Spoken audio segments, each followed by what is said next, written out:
What if you could learn from a lifetime of mistakes without making them yourself? 6 people in their 70s, real wisdom, real regrets, real lessons. This is our channel, The Last Lesson.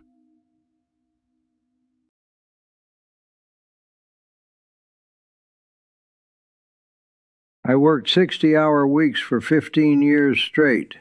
Thought I was being a good father. I was wrong about what my kids needed. My name's Bob Hutchins, 78 years old. Spent 35 years as an aircraft mechanic. Vietnam vet before that. When my kids were young, we're talking late 70s, early 80s, I took every overtime shift they'd give me. Saturdays, Sundays, holidays. If the airline was paying time and a half, I was there. Made sense in my head. More money, better life for the family. New bike for my son. Dance lessons for my daughter. That's what a father does. Provides. Took me 30 years to realize. I'd confused providing with being present. Here's what I remember about 1985. I made $82,000.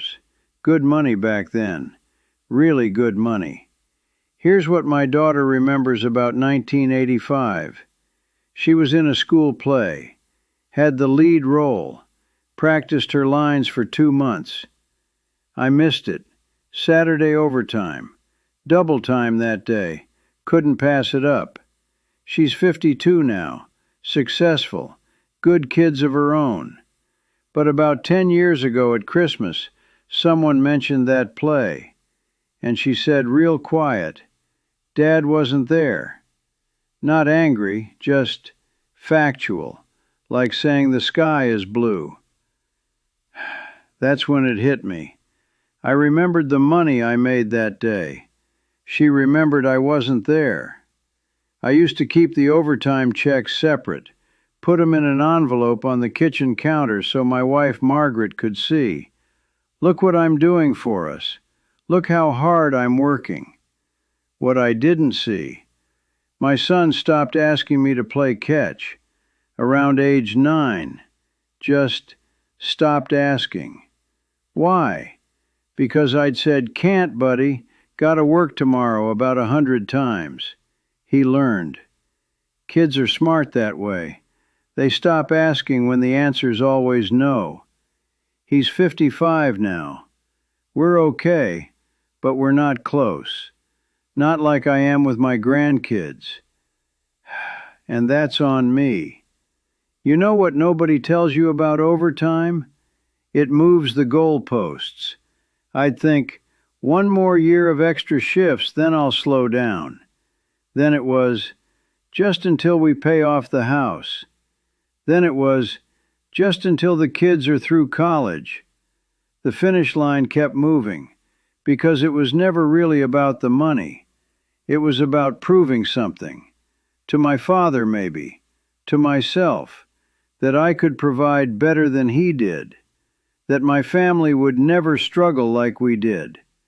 But here's the thing. My kids never asked for more money. They asked for me. At the breakfast table. At the ball game. At bedtime. I gave them everything, except what they actually wanted. I'm not saying don't work hard. I'm not saying money doesn't matter. It does. But I am saying this. Your kids don't need you to be rich. They need you to be there. Because here's what I learned too late. They're only yours for about 18 years. After that, they're out in the world. And you don't get those years back. Can't buy them back. Can't work enough overtime to earn a second chance.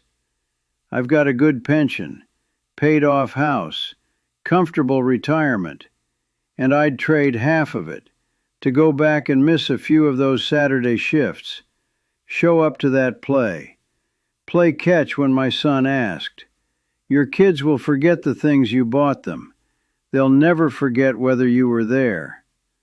Don't wait until you're 78 to figure out what I'm telling you right now. Time only moves one direction. and the people you love won't wait forever. What would you do differently if you could go back? Drop your answer in the comments.